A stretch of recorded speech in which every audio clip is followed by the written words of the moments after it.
Warning: distressing content. The family of Shylah Rodden is considering legal action as the 26-year-old continues to recover in hospital after being hit by a roller coaster. Rodden was struck by the Rebel coaster ride at the Melbourne Royal Show last Sunday evening. Watch the latest news on Channel 7 or stream for free on 7+. She suffered several broken bones and a brain injury and remains listed as being in a critical condition. Eyewitnesses say she was transfixed by something on the ground, possibly a phone, and didn't see the ride coming when she allegedly stepped onto the tracks. But 1 week on from the incident, lawyers representing the family say they have not ruled out legal action. Arnold Thomas and Becker practice manager Aki Munir told the Herald Sun, "We are investigating issuing proceedings against the Melbourne show and the ride operator. It will be an action in negligence." The firm is also representing Rodden in a separate civil action relating to an incident in 2018, she said. Previously, an eyewitness who inadvertently captured the moment the woman was flung into the air by a roller coaster says he and his family are traumatized.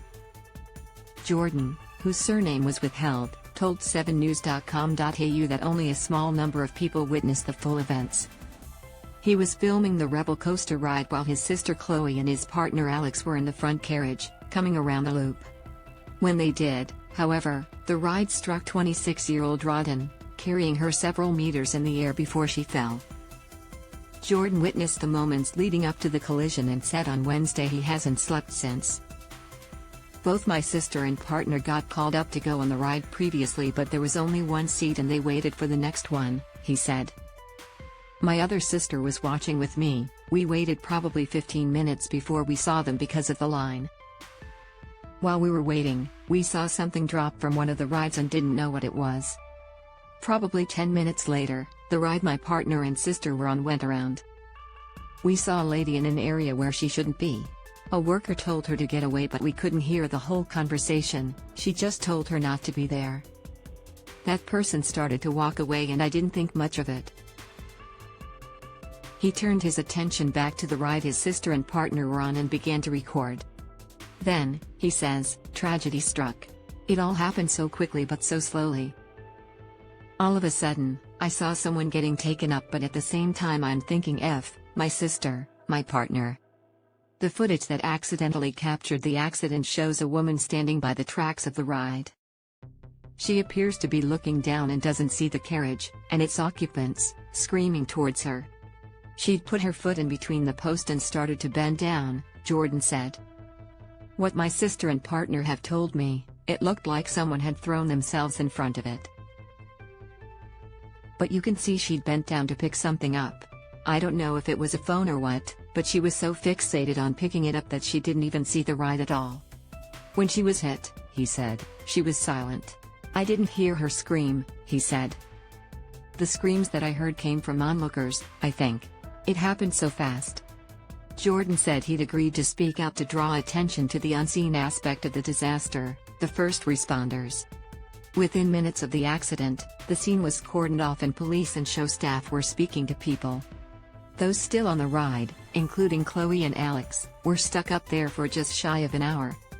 But workers manually moved them from the steep incline they were on to a more level area of the track in a bid to make them more comfortable. "They were up there for about 45 minutes, but I can see how it might have felt like hours," Jordan said. "Police were on the scene first," he said, offering counseling and information. "They offered counseling, numbers to call and all that," Jordan said.